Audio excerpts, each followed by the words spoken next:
We'll start with the first question, which is what part of your identity did sports help you discover? That's a good question. Part of my identity that helped me discover probably just that I won't quit, Yeah, won't stop. Well, perfect. whether it's good or bad, I'm not going to hang it up, not going to throw in the towel that easily. So I love that. That's great. Number two, when you think back to your lowest moment in sports or in life, what mental skill do you wish you had then? probably breath, probably breathing more. Yeah, That was something that we talked about, but actually implementing that and having that as a tool, that would be it. Just what big I know time. now. Yeah, big time. Number three is if you had 10 seconds to talk to your younger self before the biggest moment of your career, what would you say? That's a good question. Probably it's not that serious. Like Yeah, you're that's a gonna big one. you're still gonna wake up tomorrow. Like it's not that big of a deal. You're playing a game. And I think you said it earlier, what Adam Brenneman said, right? Like, people, at the end of the day, the people that you think are going to care aren't going to care. They're going to think about it for 10 seconds and that's it, right? Like, I completely agree. It's not as big of a deal as you're going to make it.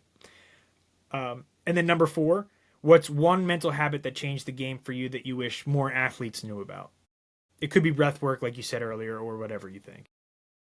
Yeah, just probably just like what am I looking for? Envisioning success. What's a visualization? Visualization. Yeah, Because yeah.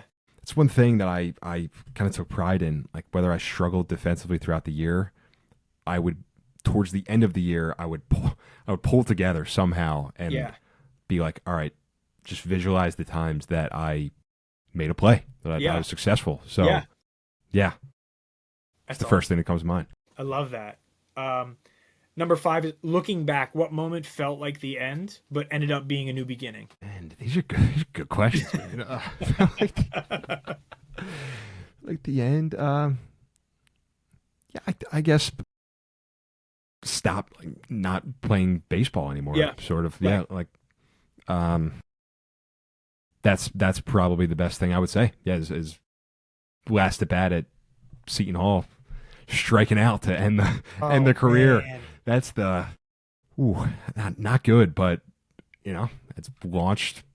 What's I think is going to be a long, hopefully successful life here. Definitely. Yeah, Yeah. Listen, man, my last outing, I got lit up pretty good in our regional. So I completely am there with you. yeah. Wish I would have definitely, but it is what it is. Is what it is. Number six is what's one failure that still stings today, and what did it teach you? Could be anything. It doesn't have to be sports, but could be work or even podcast related.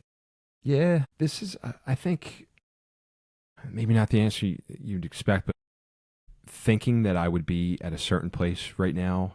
I think that's a great one. So like thinking I should be making X number of dollars or have Yes. X sales job type of thing. I probably would have considered that a failure. Though I think it's kind of just all part of the story to this point. So Definitely. yeah, Awesome. that's it. Yeah. Number seven is when everything around you is chaotic, what's one thing that brings you back to center? Breathing, Yeah. trying to slow it down. Yeah. Great. Yeah. Love Taking that. it yeah, something that was introduced to me, box breathing. Yes. That's Yeah. something that Box slowing it breathing's down. great. Yeah. Yep. Now, number eight, what does success feel like to you now? And how has that changed since you were an athlete in college? That's an awesome question. Yeah, success in college, super outcome driven, super Yeah. outcome oriented. Right. Right now, success I think is still having friends around, still having friends and family around me, Big time. That's great. being on the right trajectory. Yeah. Not that there's, and understanding that there's not whatever that thing of success is. It's not a destination. It's not an end point. So trying to keep that at top of mind again. Yeah. Yeah. Number nine, what belief about yourself did you have to unlearn in order to grow as an athlete or now in your professional life? About myself that So basically, like a limiting belief. yeah, still that I'm tied to that. I'm tied to external factor, like external perception type of thing. Like Big that's time. yeah. Whether that be in sports or like I said with work, yeah. That's something that I think you have to unlearn that that's the external perception type of deal. Definitely. And then last question, what do you hope people say about you 10 years from now? Not as an athlete, but just as Joe, the person. Man. That was a good guy, good person that was there for people when they needed them to be there. I think that's most important. That's great. Yeah, that was a good friend for sure. So always trying to think about that.